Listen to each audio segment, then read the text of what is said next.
for the staff complement of 576 personnel. The Office of the Premier's budget responds adequately to the plans as set out in the APP for 2021-2022 financial year. In executing the committee oversight mandate, attention will be on how the allocated budget is utilized in realizing the planned targets as highlighted in the annual performance plan. Oversight on Program 3, Policy and Governance, which received the biggest share of the allocation of 2021 financial year, will focus, among others, on the budget allocation to non-profit organizations to access their performance and impact on beneficiaries. Furthermore, the committee will ensure oversight on SEPO 1 million and scrutiny in the spending patterns of this program to ensure that expenditure is in alignment with the implementation of the planned targets. Youth unemployment is a national crisis, as statistics highlighted that out of 10 youth, 6 or 7 are unemployed. The committee is of the view that spending and target achievements for SEPO 1 million is not justified, as there is a need to know and see value for money on these programs, since its impact is not felt in communities. The way the program is structured is not producing positive outcomes, and there is a need to explore other options that could make a difference in the lives of young people.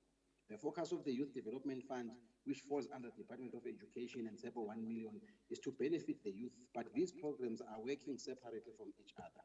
The committee is of the view that the accounting on these programs should be on how the youth are being assisted and not on how the budget is spent. In overseeing Program 2, the Institutional Development, which receives the second highest budget, the committee will, amongst others, evaluate the Office of Premier's assessment on financial and other misconduct and how disciplinary cases across GPG are fast-tracked, how infrastructure bottlenecks are unblocked to ensure delivery of services, as well as infrastructure spending. The committee will, among others, continue to monitor the life asset many payouts in Program 1 administration, which receives the lowest budget, as this project is expected to come to an end during this financial year. Attention will also be placed on the achievements of preferential procurement targets and payments to service providers within the stipulated timeframes. Furthermore, job creation for women, people with disability and military veterans should also find expression in the plans and budget of the Office of the Premier and all the Gauteng provincial government departments. There were no committee finding, concern, or recommendation or an implication on lawmaking on Budget 1 for the 21-22 financial year.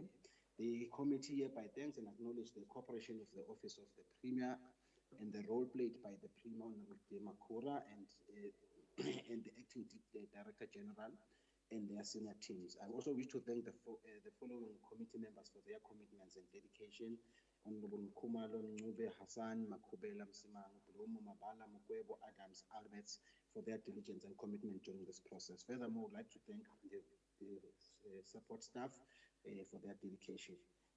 Allow me, Madam Speaker, that in accordance with Rule 164 of the Standing Rules of the GPL, the committee hereby present the report to the House for adoption. I thank you.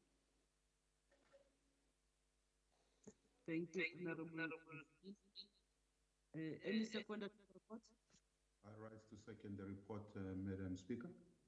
Honorable Simang seconding. I now put a question. All those in favor say yes. Yes. Yes. Yes. Yes. All those not in favor say no.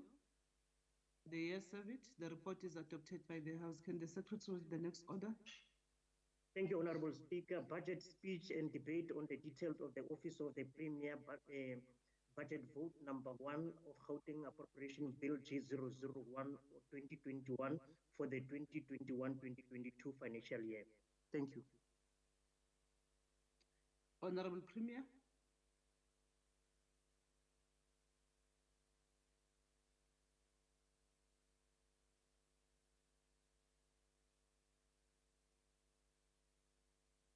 Honorable Premier, unmute yourself.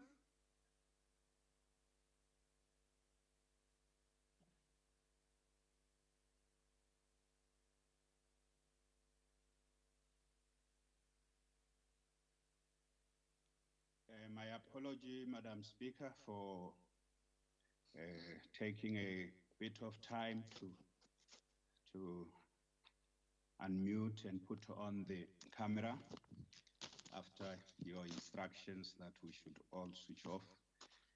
Thank you very much, Madam Speaker, honorable Ntombi Mehwe, Deputy Speaker, Honorable Nomvuyo Mhlakaza Manamela, Chief Whip, Honorable Mzi Khumalo, members of the Executive Council in our province, honorable members of our legislature, the acting DG, Mr. Masebe, and the senior management team in the Office of the Premier, members of OCPOL, starting with the chairperson. I would like to convey our gratitude to OCPOL for always guiding us, supporting us, and holding us accountable. Distinguished guests, ladies and gentlemen, I would like to start firstly by acknowledging the passing on of Africa's greatest humanist and statesman, President Kenneth Kaunda.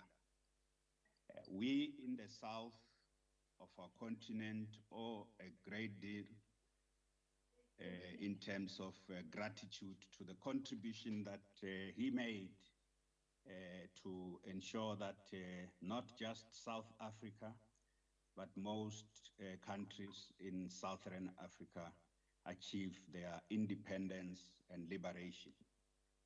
May his soul rest in peace, and may I all once again say farewell, African, great African, you have fulfilled your mission. I also want to convey our condolences to members of this house who have lost their loved ones, as was announced at the start of this session. A lot of them, I would assume, due to COVID-19, and others maybe other ailments and illnesses. I also want to join you, Madam Speaker, in wishing those of our colleagues who are not well, who may either be in isolation or in hospital. We wish them well, we wish them a speedy recovery. I certainly know that some of you who are here have recovered, and we look forward to those colleagues rejoining the work of the people of our province. We wish them Godspeed. The principal preoccupation of the sixth administration, I would like to assert, is to implement a plan of action, growing Gauteng together, Vision 2030. And the ultimate objective of this plan is to radically transform, modernize, and re-industrialize the economy of our province, its infrastructure, as well as the general environmental infrastructures and the living conditions. Growing Gauteng together is also a plan to ensure that Gauteng takes its rightful place in the integration of our continent, economic integration, and the industrialization of Africa. In the State of the Province address we delivered earlier this year, we identified 4 core objectives for this year, and that's what the Office of the Premier is driving. The first one we said is to win the battle against COVID-19 through building institutional resilience and societal capacity to effectively respond to this and future pandemics. The second objective we set in that State of the Province address is to reignite the economy so that Gauteng can take a lead in the reconstruction and recovery of South Africa's economy and return our economy on a new path that leaves no one behind, that is more inclusive, more innovative, and more transformative. The third objective we identified as a priority was recalibrating social policy to improve educational outcomes and health outcomes, to effectively fight crime, and to protect the most vulnerable in our society, especially against violence, including gender-based violence, against poverty, and against hunger. The last objective we outlined as a priority for us this year to improve governance across the Gauteng city region and enhance ethics, integrity, and accountability, which is important for raising public confidence and raising the living standards of our people. Madam Speaker, at the time of the State of the Province address in February this year, we had just survived the first and second wave of the COVID-19 pandemic, and we talked about coming out of the storm.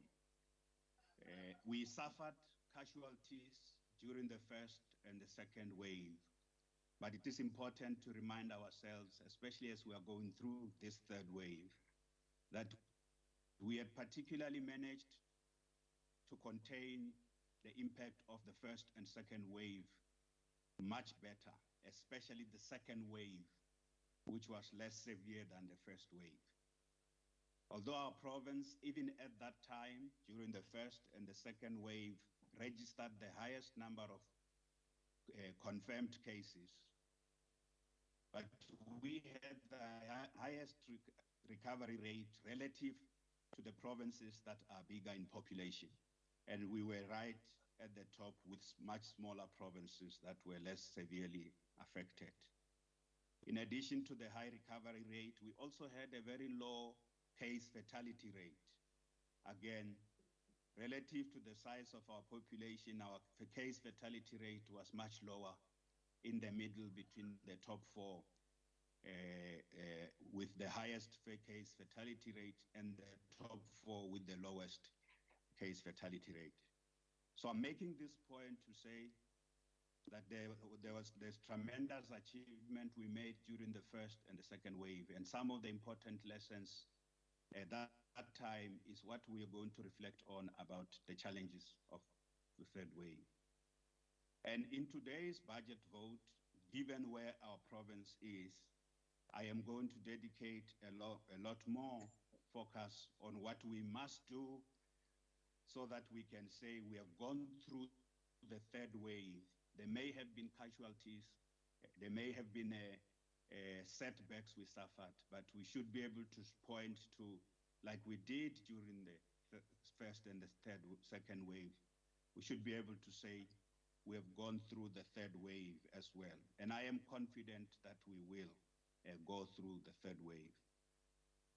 One of the important things is that during those two waves, we did not run out of bed capacity. We were thinly spread during the first wave, especially with regard to bed capacity and oxygen supply.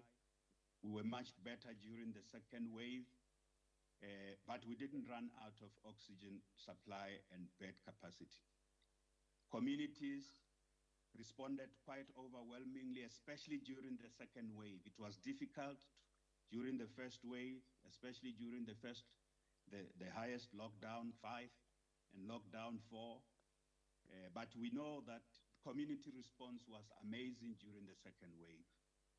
We saw a lot more people on their own putting on masks and taking steps to protect themselves and their loved ones in accordance with the health protocols. Those are some of the important lessons we have learned.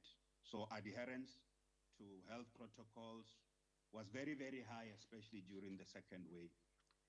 Honorable members, this budget vote takes place in the middle of the raging storm of the third wave. Our province is not only the epicenter. We were the epicenter during the first wave. At some point during the first wave, we were the epicenter after the Western Cape. The pandemic shifted to Gauteng, especially in June, July. It shifted to Gauteng. But now we are not just the epicenter, but our province is contributing over 60% to the national infections that are taking place. On some days, we go as high as 67%. Yesterday, in the last 24 hours, the daily infection rate reached a spike of over 10,700 new cases, much above the highest during the first wave, which was a daily infection rate of 6,500, and the highest during the second wave, which was a daily infection of 6,900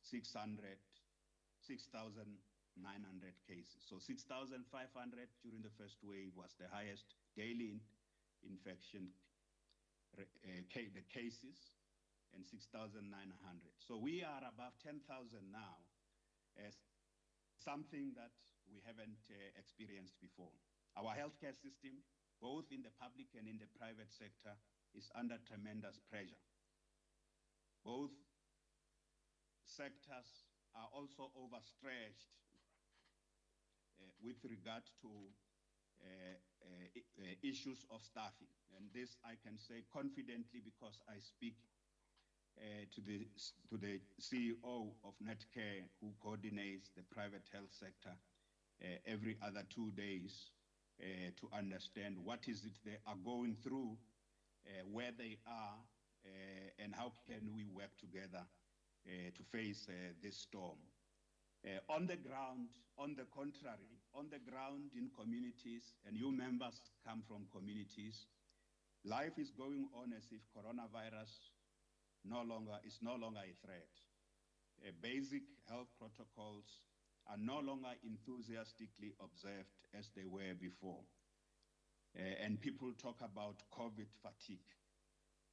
And yet, honorable members, the truth is that the virus is everywhere in Gauteng province. It's no longer just concentrated in certain regions and in certain townships or communities. The virus is everywhere. Essentially, the infection rate is over 30% and almost ranges between 33% and 36% on some days. So 1 out of every 3 Gautengers you meet across, if you are 3, one of you, or if we are 3, one of us is likely to be positive.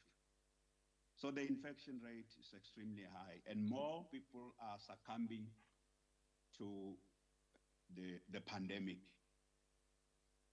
And yet we cannot succumb to what is called the COVID compliance fatigue, because succumbing to the COVID fatigue and saying we've been social distancing, we've been wearing masks, it has been too long, it's very dangerous because it doesn't save lives. In fact, it exposes people, more people to life. But we also have significant movement and mobility in various spaces, public spaces like shopping malls, shopping centers, and areas, places of entertainment. That level of mobility, and in many of these places, people are no longer doing what they were doing before, getting in there with masks. In many of those places, that's where the infections are happening. So mobility is a very key contributor. And this excludes those who go to work, those who travel to work, go to work at certain times, early hours of the morning and come back. But just generally during the day, there's lots of activity. And weekends, it's worse. We have lots of activities and this is in both the suburbs and in the township. So it's not a question of class. These activities and the general lapse is amongst, across race, across class, and across gender. So, honorable members, unless there is an urgent disruption of the current trend of infections, 10,700 in the last 24 hours, unless this trend is disrupted, we are in for a very, very serious situation. So everything has to be done at all levels by our residents, by our citizens, by those of us who have been given the responsibility by our people to occupy positions of responsibility, and by those who are running various establishments, including shops or businesses of whatever kind that are allowed to operate under under the current level 3. So last week, the president announced the move to level 3. We should say that we are not yet feeling the impact of level 3. And the scientists would tell you that it takes at least a week when an announcement to introduce a level comes in. We are still dealing with infections that took place probably a week before the introduction of that level. It's possibly only at the end of this week and possibly over the weekend, if level 3 restrictions has any impact, it's only going to be felt much later rather. And many of us who are on the ground, and you are on the ground, honorable members, I believe you have not locked yourselves in your houses.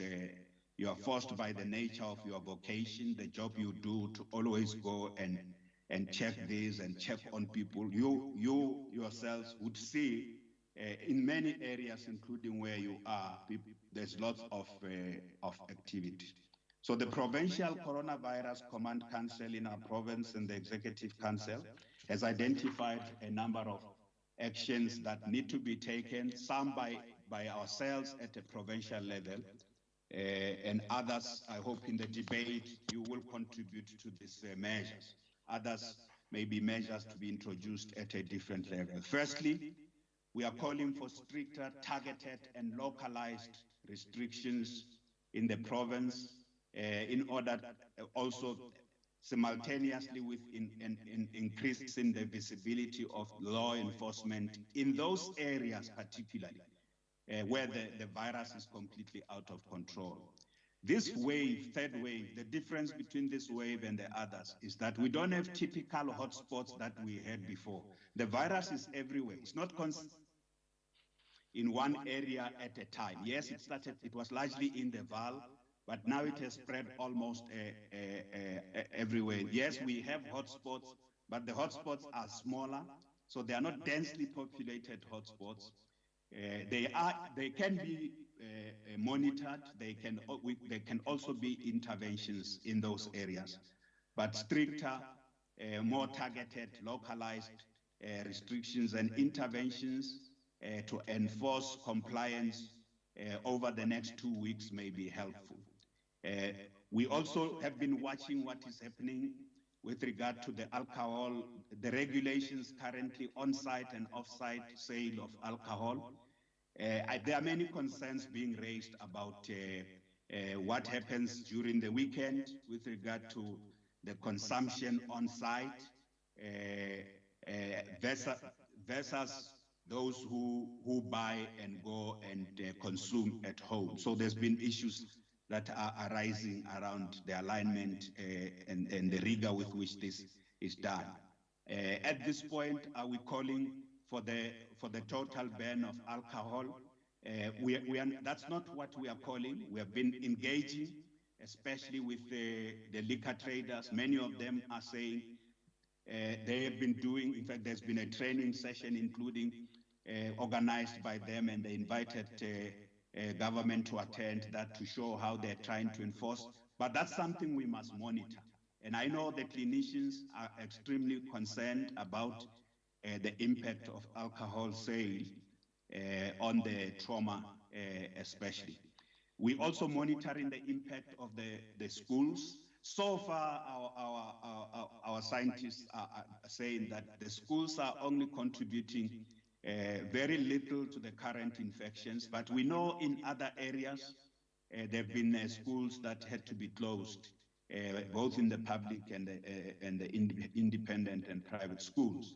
So we are monitoring this closely. We are not calling for the closing of schools at the moment. We are closely watching this, and the trend may change in a few days. And once we see that this is becoming a big problem, we know that the schools are still running next week, public schools the whole week. They are only closing at the end of next week, and there would be some concern there. But we're just looking at the numbers at the moment. we can't say that schools are contributing enormously to the community transmissions. One thing clear, honorable members, is that we cannot afford to slow down economic recovery. All the data on the economy is showing that our economy is recovering well. Unemployment is still at its worst, but the various sectors of the economy are recovering. So we can't disrupt that recovery. We cannot afford it. We can't shut down the economy. We can't afford people to stay at home like during level 5 of the first wave, because we don't have the resources to support people staying at home. But at the same time, we can't avoid taking some measures to break the current surge and contain the pandemic. So what we need is a balance between lives and livelihoods. And whatever measures we take, a lot of them have to do with enforcing those that are there in level 3. And yesterday we met with law enforcement. You're going to see a lot of increased dramatic operations by our law enforcement agencies just to enforce in various places, from funerals to restaurants to malls to various public spaces, to ensure that people actually comply with the current restrictions. So that's one area that needs to be looked at, the extent to which we can increase stricter restrictions and enhance the capacity of law enforcement agencies to ensure that there is compliance. But a pandemic cannot be tackled through law enforcement alone. So the second focus for us is to continue. Just the numbers we have experienced so far have impacted on our bed capacity. Those patients, people who have contracted the virus so far, just these numbers are all, by next week, a lot of them will be admitted in the hospital. So when we count beds, I often say those beds are already taken.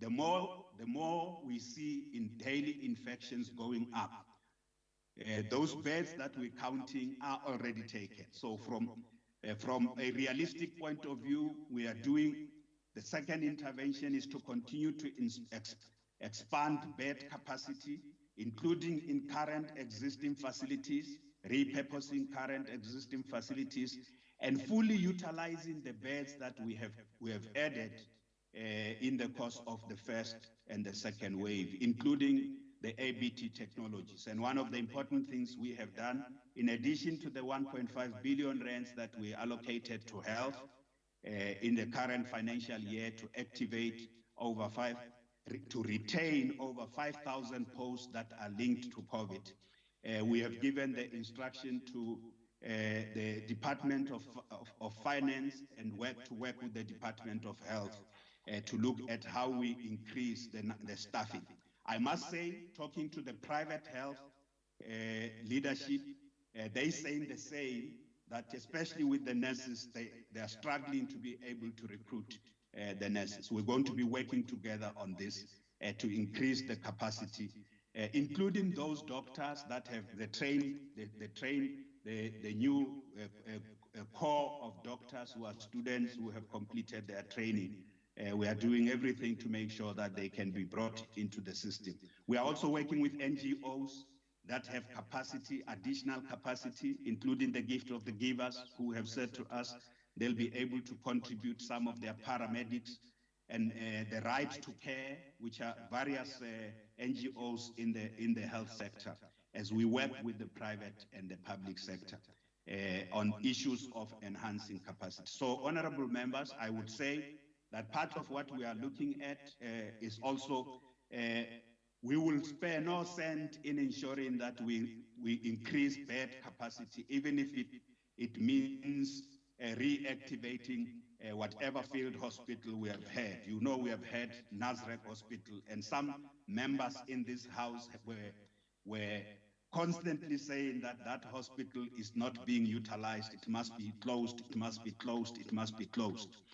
We are looking at reactivating that, because working with the private sector again, We don't want to leave any facility in our province that can help us to save lives. The third area of intervention is increasing rapid testing. We are now using antigen tests. Most of our hospitals are using antigen tests to clear the PUIs, patients under investigation in our hospitals, or persons under investigation.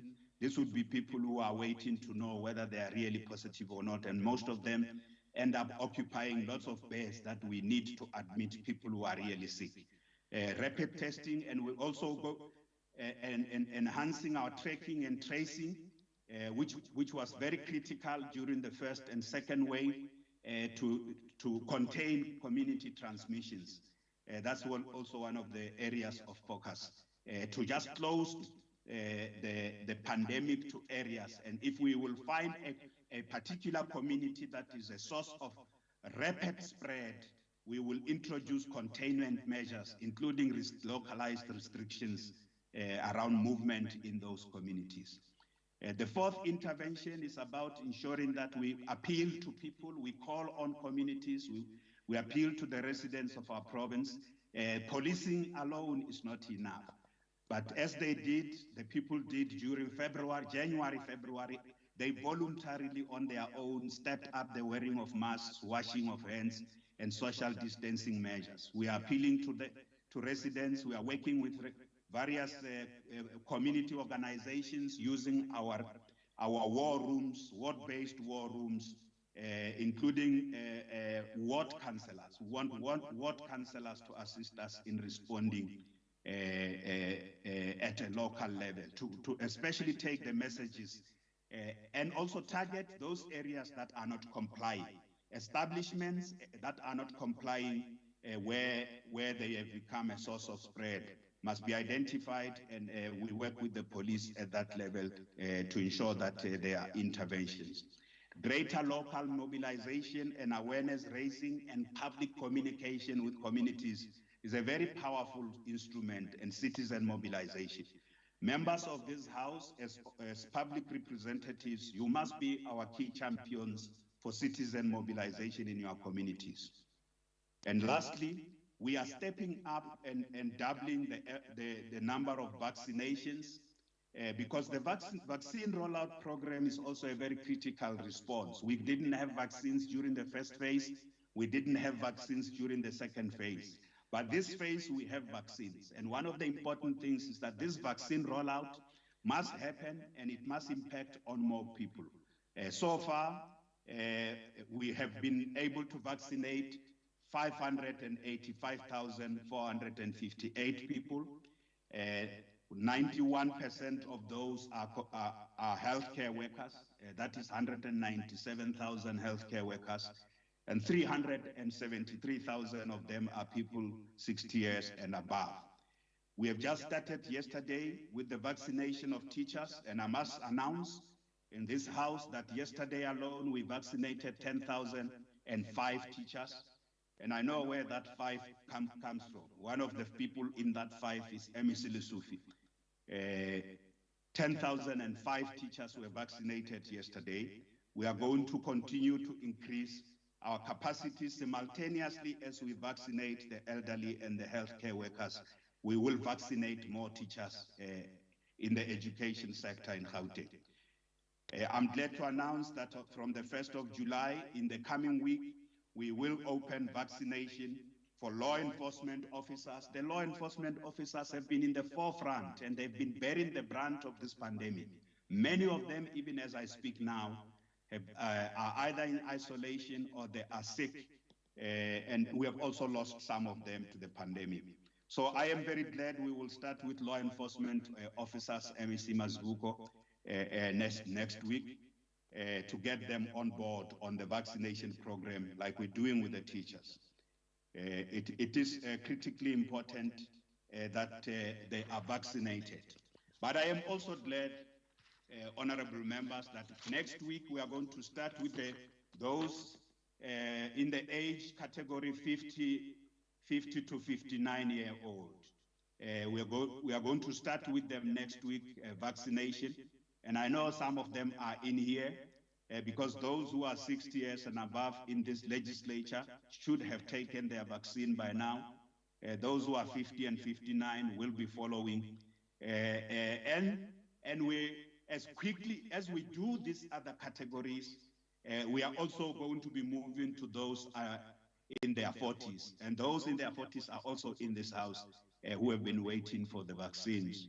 This will enable many members of this legislature and our councillors on the ground and community leaders in various sectors to be able to take the vaccines. It's a very good thing. It's exemplary to do so. But those who are in the front line, I remember Member Muriati talking about councillors in one of the legislature sittings. And that is important that we move with great speed. But this is a function of the availability of vaccines. I must say we want to step up the number, open more vaccine sites in Gauteng province, improve the vaccine administration as well, and diversify vaccine administration. And some of what we call diversifying vaccine administration is something we've been discussing at a national level to see which other sectors can play a role in the rollout of the vaccine.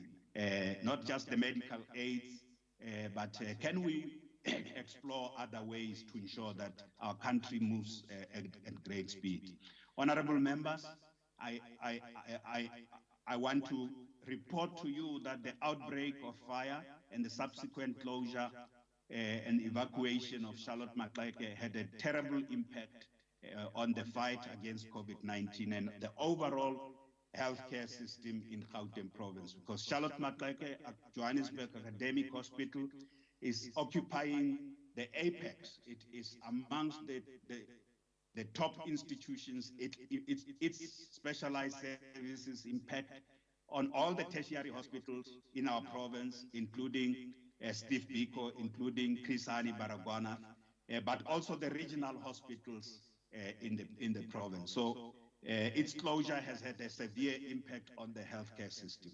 Over the past 8 weeks, the provincial government departments, especially DID, has been working with the city of Johannesburg on addressing the issues, firstly understanding the structural impact of the fire and addressing all the issues identified, especially by the city around compliance with the rebuilding regulations, especially the fire regulations.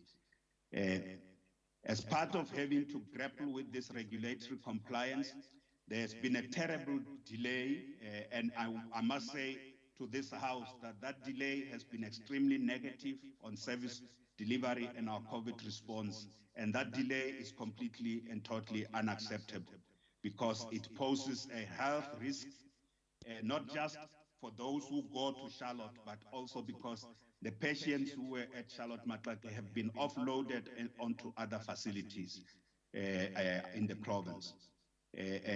Any more delays would cause a severe risk, not just in our COVID response, but serious clinical risks on the well-being of many patients who normally go to Charlotte Maxeke for other services.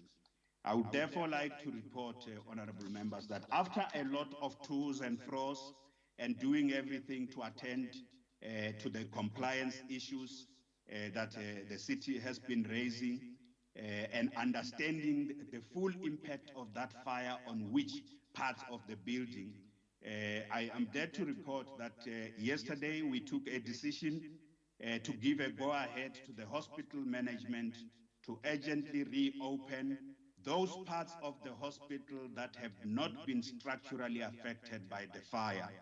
And I am emphasizing those parts of the hospital that have not been structurally affected by the fire, so that those parts of the hospital will alleviate the burden on the healthcare system that we are facing now with regard to COVID and other ailments.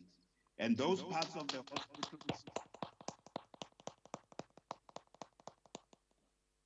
and this, we have received a report of structural engineers that says the following parts of the hospital have not been impacted by the fire. That is block 1 and 2, and a big part of block 3 and part of block 5. Block 4 has completely been damaged by the fire, and Block 4 sits between Block 1 and 2 and 3 and Block 5. So parts of Block 3 and some part of Block 5 have been affected by the fire. Oncology is ready with full compliance, and I must say it's one of those areas whose delay we could not bear personally. I couldn't bear all the to's and fro's that have to do with compliance. Compliance is important. No one is saying it shouldn't be there. Oncology is ready to open, and the first patients of oncology will go in on Monday, the 28th, but it is not just oncology we are looking at. We are also looking at Block 1 and 2. It is Block 1 and 2 also where the repurposing of the beds will be done to deal with COVID, but also deal with a lot of neonatals who are currently in the hospitals like Rahima Musa, Nelson Mandela, and Helen Joseph, and other critical services that are very important for this hospital. So this is immediate. The reopening of Block 1 and 2 is immediate. It will be followed by the reopening of the other areas that are structurally safe, including parts of Block 3 and parts of Block 5. But Block 4 will take a bit longer. And we took this decision, honorable members. I must tell you, if we were to wait for the normal schedule of what the City of Johannesburg and the Department of Infrastructure Development are saying, how long it will take to reopen, to address all the compliance issues, we will have to wait until September. If we were to wait for addressing all the compliance issues, it means this hospital must be ruled out of the current battle, and we can't afford that. You have been saying it in this house. We have been saying it ourselves. The clinicians have been saying it. The University of Vets has been saying it. The Human Rights Commission has been saying it. Section 27 has been saying it. So several voices have been saying that, and even the other hospitals have been saying the same. And we have arrived at this decision not because we are not paying. So simultaneously with attending to sorting out all the compliance issues, but the parts of the building where the structure is not damaged by the fire, there may be issues that have to do with fire doors must be replaced because they are old fire doors, they are new standard. Though that is being done, and that will be done in the period between now and September, and that will be completed. But in the meantime, and that's the point I want to make, in the meantime, these blocks that are structurally safe will be open. We have received legal advice even about this, and the lawyers were saying we should wait until all these issues are addressed. We have listened to many consultations, but I am one of those people, honorable members, and my executive who are saying, if we have to go to jail in order to ensure that Charlotte Maxeke is opened, where it is safer, it's open, and it can be deployed to the service of combating COVID and addressing other health care services. I am saying to you, if I have to go to jail for that, I will go to jail singing like Walter Sisulu said in 1961, that he will go to prison singing for his support for the launch of Umkhonto weSizwe. There is no leader who can sit back, and there's no leadership worth its salt, which must sit back and be bogged down on not that compliance is not important, which bogged down on those minute issues that are stopping us from taking decisive action to make this facility available, not in a reckless way, but taking caution about parts of the building which will be closed off completely, and parts of the building that can be utilized while simultaneously attending to the issues of compliance.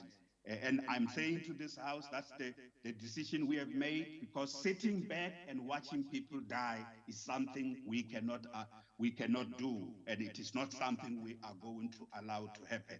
because a facility needs to reach certain levels of compliance in 3 months from now. That's something we will do these things simultaneously. And if there is any dispute we will have with the regulator, buildings regulator in the city, we are willing to address all this first through cooperative governance, and if needs be, we will have to also resort to declaring an intergovernmental dispute. Nothing will stand on our way from saving lives and deploying Charlotte Maxeke to the service of our people. Having said that, honorable members, I would like to move on to the next set of issues, to say that we are working with the following organizations. We are working with the Human Rights Commission, not just on Charlotte Maxeke, but on various responses in our province. We are working with Wits University, Section 27, and the Gift of the Givers. But I must say, even on Charlotte Maxeke, all these organizations are fully supportive of the need for us to do something now and the decision that we have arrived at. I'm glad that we are working closely with the private sector, and I want to take the opportunity to thank Dr. Richard Friedland, the CEO of Netcare, who have really been working very closely with us as the main anchor of the private health response, working with government. I must also commend our municipalities and the district command councils for their work and dedication in the COVID response. The faith-based community, we have been engaging with them. They have a lot of concerns, but many of them have been saying to us, they are also amongst those who regard themselves as the examples of what compliance means. And they say if once one church does not comply, we mustn't condemn all of them. They say many of them are really doing everything in line with the regulations, and we encourage them and support them for the steps they have been taking. Because those of us who believe in spirituality know in these difficult times of loss of life, loss of friends, and loss of family, the spiritual side of life is very important to strengthen the resolve of people not to give up the fight. So we need the religious and faith-based sector to be active, to visit families. Abefundisi, they visit families to counsel people and to give them strength and encourage them to continue to look forward that we shall overcome. I've also said we have engaged with other civil society organizations, including NGOs working in the health sector, but we've also engaged with the liquor traders in our province. We believe working together, we will turn around the corner. We shall emerge from this storm as we have emerged from the previous 2 storms. And there should be no losers in the course of this battle. We must all be winners in this war. There's no luxury to just sit back and point fingers. Those who have the luxury to sit back and point fingers must continue to do so, but we want to join hands. And let's get the message to the people out there. In the end, the most powerful weapon we have is the response of the people. If more people who don't have to be out there can stay at home, and if more people who don't always have to be going up and down can reduce and just take extra measures and make sure they are always wearing their masks, avoid going to crowded places, and those who go to work, workers who travel using public transport, ensure that even in public transport systems and transits, we have compliance in those areas. If all of us can do that, we will emerge soon. We will reach the peak in this province. But already we must also work together in ensuring that we pay attention to those who have been affected by affected by the pandemic. That includes, honorable members, those who are said to have recovered from COVID-19. And here, if I had an opportunity, I'll just say to you, I am an example of the fact that recovering from COVID-19 takes long. You can recover, feel better immediately after you are diagnosed, 14 days and so on. You're no longer testing positive. feel better, and sooner do you go back to what's called long COVID, and about 10–15% of people who are not talking about it, who have suffered from the pandemic, are continuing to have severe symptoms that are persistent, long-term symptoms that they're really struggling with. And members of our legislature and in our communities who are continuing to go through this, all I can say to you is that persist, keep up the fight. COVID is not a once-off thing. We have to live with it. In communities, I have met doctors who say they are suffering from long COVID themselves, and they can no longer do what they used to do. But we will win this battle. We shall overcome in this during this wave again.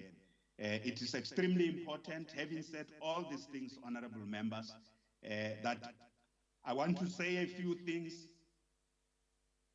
other than what we are dealing with COVID, which is my last part of the speech. I want to say a few things which are part of our overall recovery plan, and from COVID on the economic side, as well as addressing violence, gender-based violence, poverty, inequalities. So, having said all the things that we have to do, yes, we must win this battle against COVID so that we can come back to focus on restoring the lives of many of our people, getting the economy to work, and getting the economy to work is our principal area of focus. You have listened to MEC's budget speeches in the last few days, who were presenting their plans and their programs, but also recording some of the progress we have made as the 6th administration. I want to confirm that the critical focus of the 5th administration is those 4 priorities. The details that have been given by my colleagues in the provincial government are adequate. I want to reaffirm the fact that the reorganization of the Office of the Premier has been crucial and is crucial. We have reorganized the Office of the Premier to strengthen the policy unit, policy coordination. This policy unit is doing very good work now in work of monitoring, evaluation, and also bringing greater coherence between what we do at the provincial level and what happens at national and local government level. We have also strengthened the integrity management team and unit by aligning the forensic division that was in Treasurer with the work of the integrity management unit.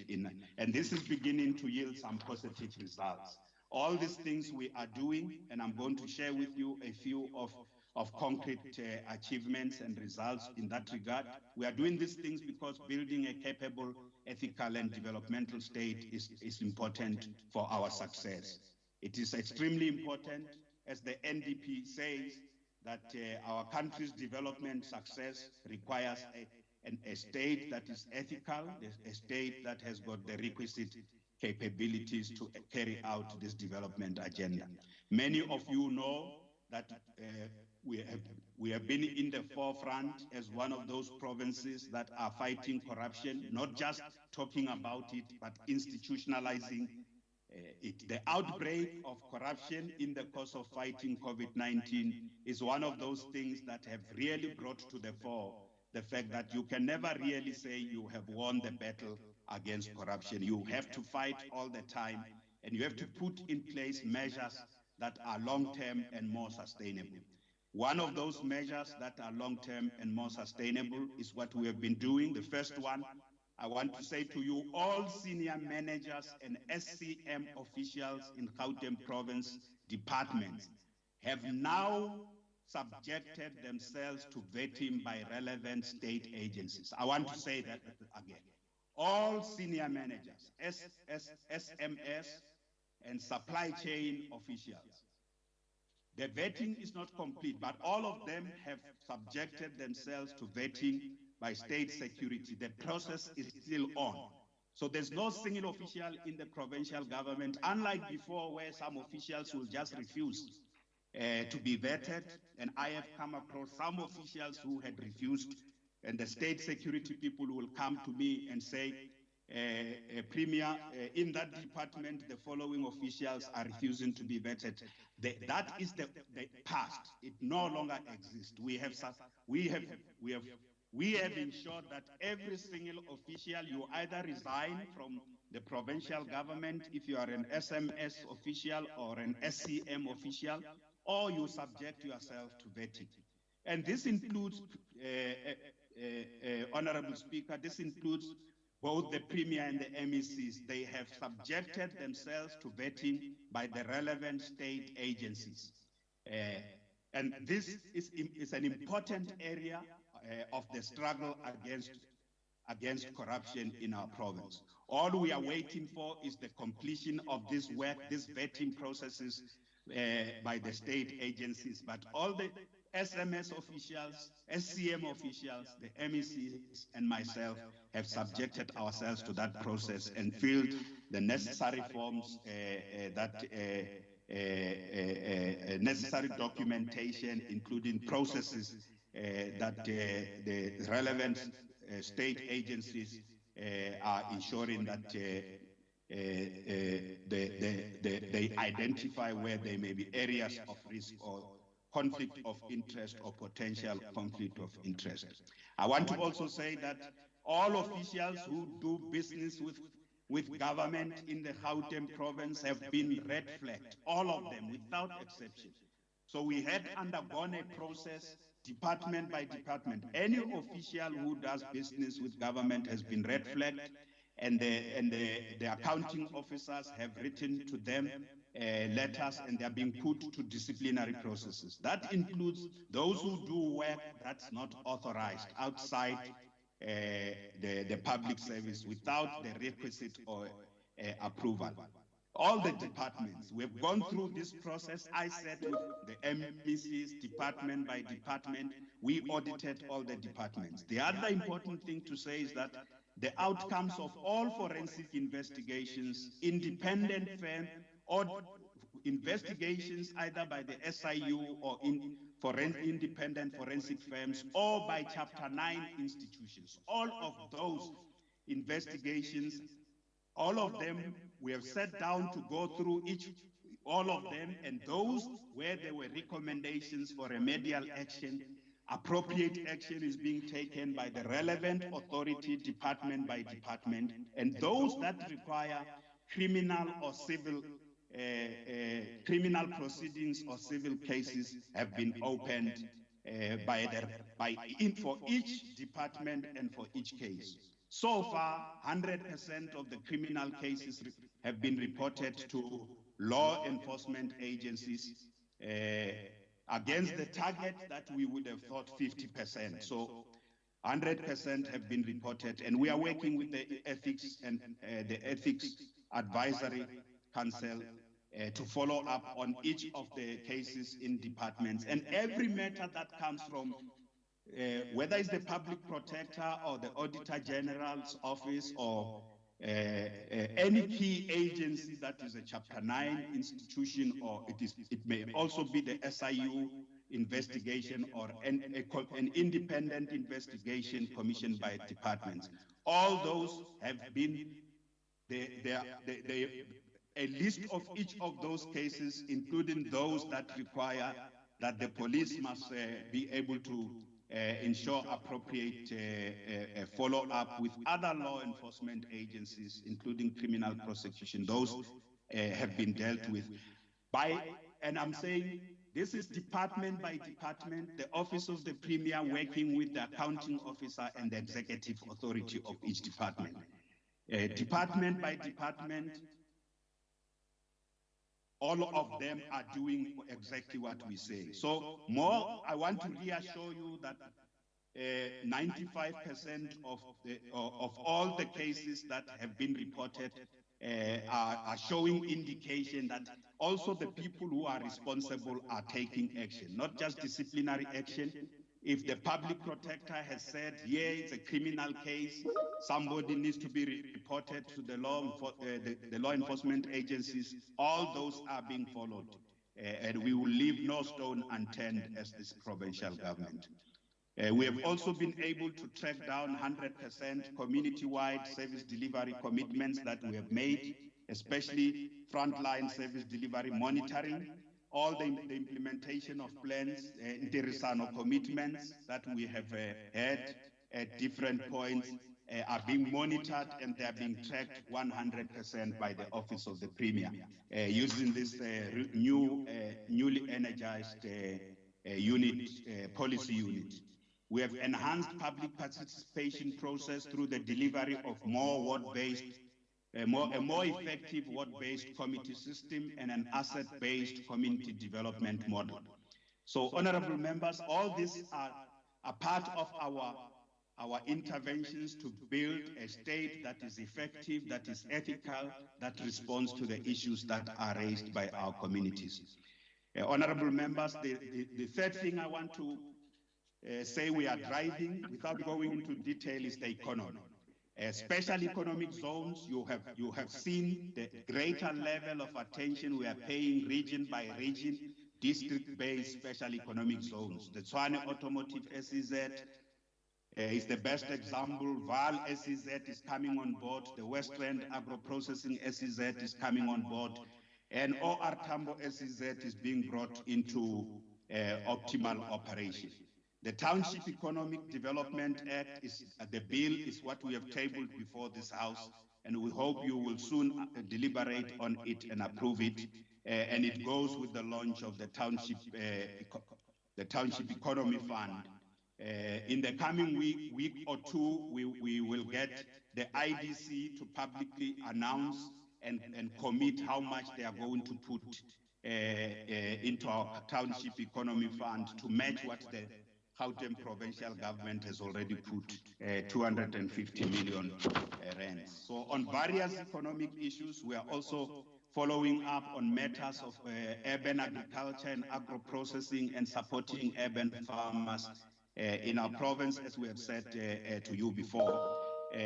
Infrastructure development continues to be the key driver of creating job opportunities. In many instances, it's not long-term jobs, including EPWP opportunities, including housing programs that are creating opportunities. But the long-term jobs are going to be sorted out through the Township Economy Development Act and the special economic zones. So simultaneously, we are also addressing the issues faced by young people. We hear what you are saying, Honorable Chair, of OCPOL about 1 million, but we will continue to improve the program so that it can achieve its desired outcome.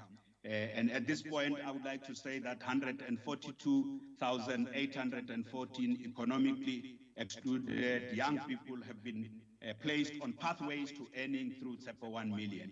And we are working with the presidency on this program. We welcome your inputs about where we can improve this program. We are also training a lot of young people, working with the eGov department on digital skills. The digital economy and the fourth industrial revolution is the entry point for the youth in Gauteng province. Empowering the youth through skills and education with all our education flagship is one of the critical areas of intervention, and those programs we are consolidating them through all the interventions in our programs of education, the details of which were dealt with here. We are enhancing our work on the resolving all legacy projects, but also ensuring that the mega projects deliver effective housing opportunities for people in our province, including interventions in areas, particularly the hostels and the informal settlements, the details of which was reported by MEC Maile in his budget speech, which I listened to. Land release program, we definitely would, those stands that are ready, it's just that there is third wave COVID now. We don't want to be seen to be bringing people to gather together. The stands that are ready, we want to release those stands now. We are also continuing to do interventions in the area of poverty relief, food security through our Department of Social Development, including supporting women, the elderly, and children in various ways, the details of which were presented by the MEC of Social Development. Our program on dealing with violence against women, especially GBV, is being stepped up. And all I want to say is that it is a very important area of priority for us, dealing with GBV. I also want to take this opportunity to strongly condemn ongoing violence and killings of members of the LGBTIQ community in our province. This is barbaric, and this act of barbarism must be rooted out everywhere in our province, and it can't be tolerated. And I also want to raise the flag to say that this is something that must not be allowed. This must be a province for all, and the rights of members of the LGBTIQ community must be protected, like the rights of women and the rights of children. We need a dedicated police team that will deal with this type of violence. And the Premier's office has delayed with the setting up of the LGBTIQ desk. I am going to make sure in this financial year that that desk is indeed established. Honorable members, I would like to conclude by saying that COVID-19 is holding us back in the area. That's very exciting for us. Social cohesion work through the creative industries and sports. COVID-19, we're finding creative ways, but it is holding us back. There were games amongst our youth that were supposed to take place. Now they can't take place. So we are trying to use technology and digital platforms to find ways of continuing to sustain these sectors, these creative sectors that are not just about the economy, but they are also about the soul of our nation, the soul of our diverse people. And the details of that was delivered eloquently by the MEC for Sports, Arts, Culture and Recreation. In conclusion, the greatest development of our time in our continent is the Africa Free Continental Free Trade Area. The Africa Continental Free Trade Agreement or area is the most important development of our time in our continent. During this month, the month of May, our province joined many in our continent to celebrate Africa Month. We had a seminar that brought in different contributors on the conversation around Gauteng's contribution to African continental economic integration and industrialization. Our province will not be left behind in this regard, so we are working with different regions and urban nodes, districts, cities and city regions in our continent to continue to fly the flag of building a better Africa. We are doing so because our province contributes quite significantly to African, particularly investment in our continent, just as a region in the province. We will continue to do so. And on this note, honorable members, I want to say that the fight against COVID-19, especially the third wave, is something that we will never yield. We will deploy every energy, every fiber in our energy and every resource to make sure we emerge from this third wave victorious. We need all of you to contribute to this fight, and victory is certain. And I want to commend once more members of this legislature for doing the work you are doing in your communities. I thank OCPOL for your support. Thank you very much, Madam Speaker. Thank you.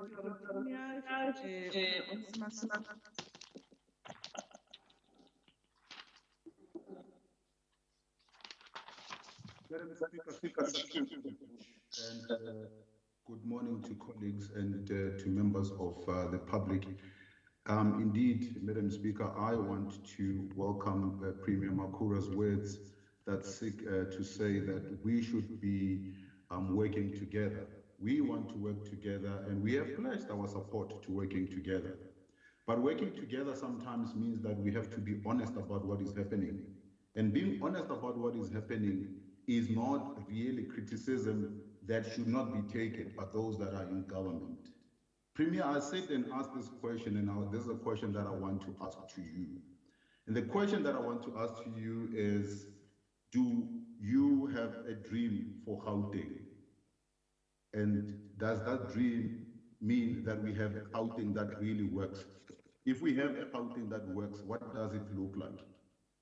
Does your executive buy into that dream of a working Gauteng? Does your executive believe in that dream that you say Gauteng should be?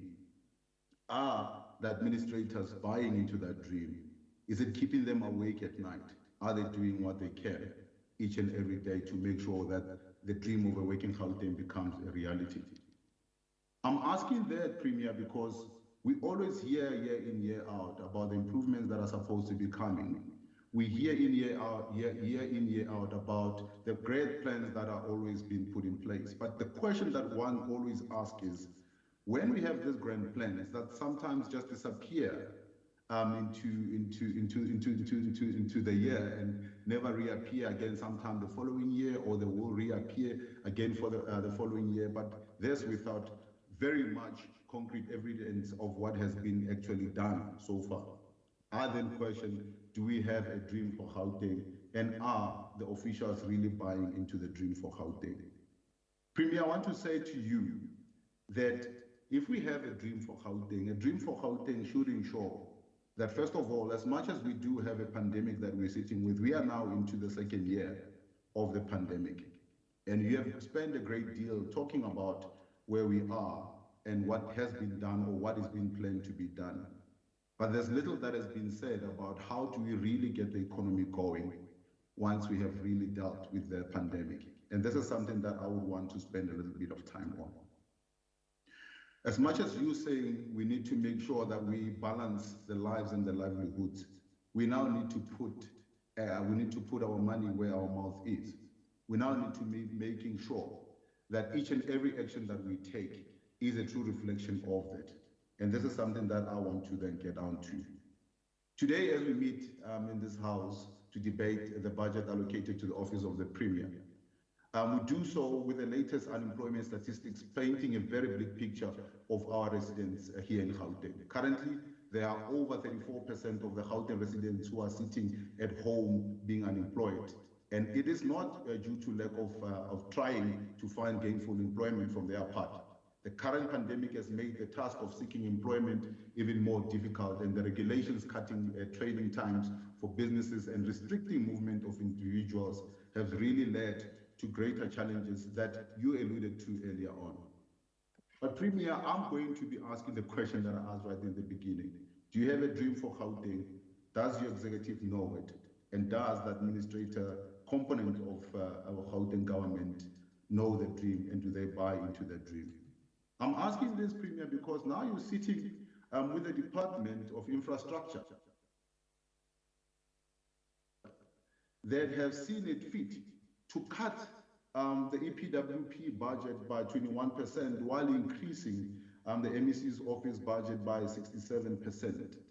This means that you're going to have people that are going to be having less jobs, as much as they might be temporary, but you're going to have less jobs that are going to be available out there. This, for me, doesn't bode very, very well for a Gauteng that is working, a Gauteng that has a plan to get the economy going. We're talking about the critical job skills training under the for 1 million that you talk about year in, year out, and the 21 million program that did not take place during the third and the fourth quarter of the previous financial year because government was unable to implement and put in proper social distancing methods so that these viable training programs could continue. These programs could have equipped the youth by giving them much needed skills and giving them an important boost in